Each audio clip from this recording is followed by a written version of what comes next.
साथियों नमस्कार। पुनः प्रस्तुत हैं ईवीएस का एक नया टॉपिक लेकर, जिसका नाम है वायुमंडल। और ये सीटेट की प्राथमिक कक्षा हेतु बहुत ही लाभकारी क्लासेस हैं। तो जानते हैं वायुमंडल के बारे में। ये वायुमंडल का आपने फिगर देख लिया है।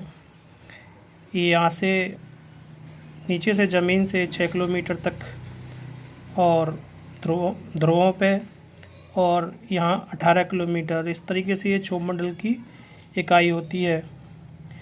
यानी कि सतह से ध्रुवों की तरफ जाएंगे तो वहाँ जो दूरी होती है वो 6 किलोमीटर तक की होती है, और यहाँ समतल ज़मीन से जब जाते हैं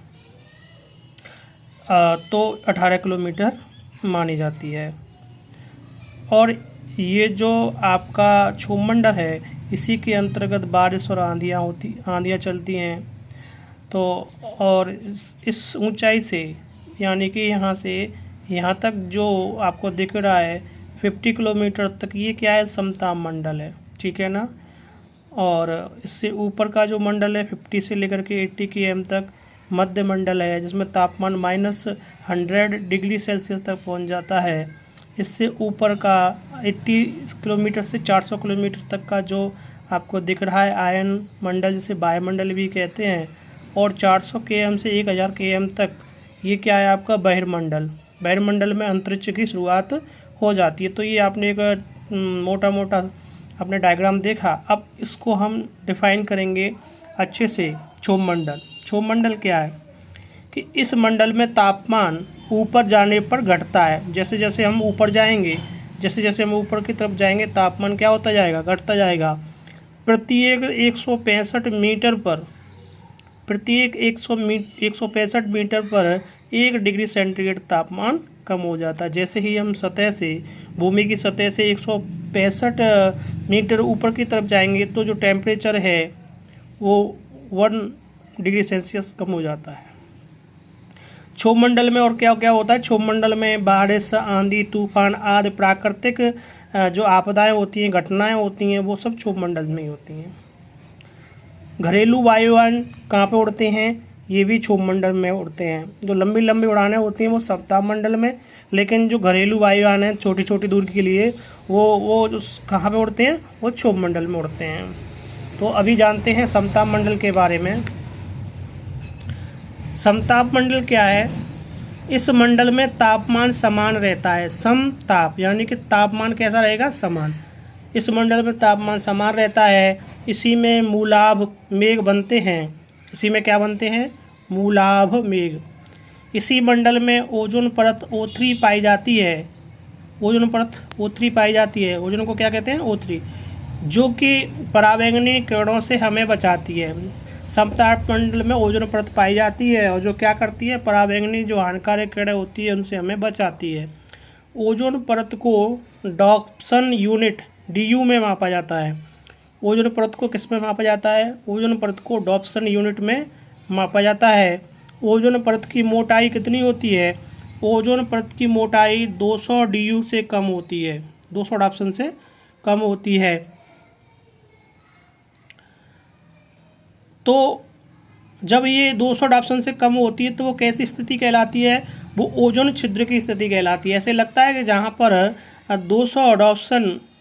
200 डॉप्सन यूनिट की परत नहीं है, उससे कम है, मोटी नहीं है उतनी, तो वो पतली परत को क्या कहते हैं कि इस जगह ओजोन छिद्र है।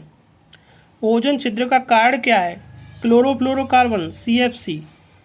ये ओजोन छिद्र का कारण क्या है, CFC है। इसको हम क्लोरोफ्लोरोकार्बन कहते हैं। और ये बहुतायत में कहाँ से निकलती है, AC से, फ्रिज से निकलती है।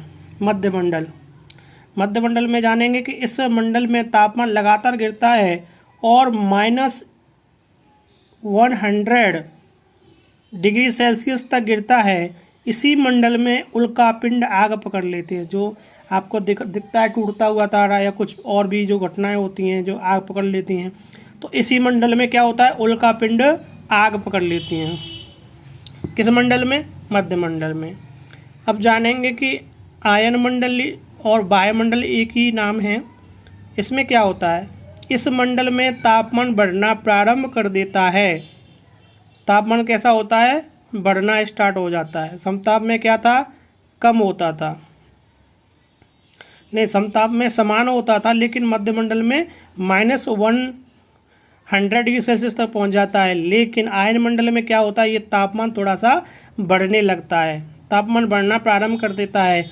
इस मंडल में गैस के अणु आयन की अवस्था में मिलते हैं। गैस के अणु किस अवस्था में मिलते हैं, आयन की अवस्था में मिलते हैं। इसे प्लाज्मा कहते हैं। क्या कहते हैं, इसको प्लाज्मा कहते हैं। किसको, जो गैस के अणु आयन की अवस्था में मिलते हैं उन्हें क्या कहते हैं, प्लाज्मा कहते हैं। इसी मंडल में रेडियो तरंगें परिवर्तित होती हैं। क्या होती हैं, इस मंडल में रेडियो तरंगें परिवर्तित होती हैं। और आगे है बहिर्मंडल। बहिर्मंडल में जानेंगे कि इस मंडल में हाइड्रोजन और हीलियम गैस निकलती है। इस मंडल में हाइड्रोजन और हीलियम गैस निकलती है। बहिर्मंडल से अंतरिक्ष प्रारंभ हो जाता है। बहिर्मंडल के बाद में जो स्थिति होती है वहाँ पे क्या होता है, वहाँ से अंतरिक्ष स्टार्ट हो जाता है। यहाँ पर जो आपको दिख रहा है, यहाँ से जो ऊपर का जो सतह होती है वहाँ पे क्या होता है, वो अंतरिक्ष की श्रेणी में आता है। तो ये वायुमंडल के बारे में कोई भी प्रश्न इससे बाहर नहीं जाएगा। तो अभी हम नया टॉपिक लेंगे। ये कुछ पॉइंट हैं, गर्सी सर, पिग्मी, कुड़ुक्कड़, मल्लेश्वरी, अगले नए टॉपिक में आपको बताएंगे। तब तक आप इसे पढ़िए, मस्त रहिए, स्वस्थ रहिए, अच्छे नंबर लेके आइए। धन्यवाद।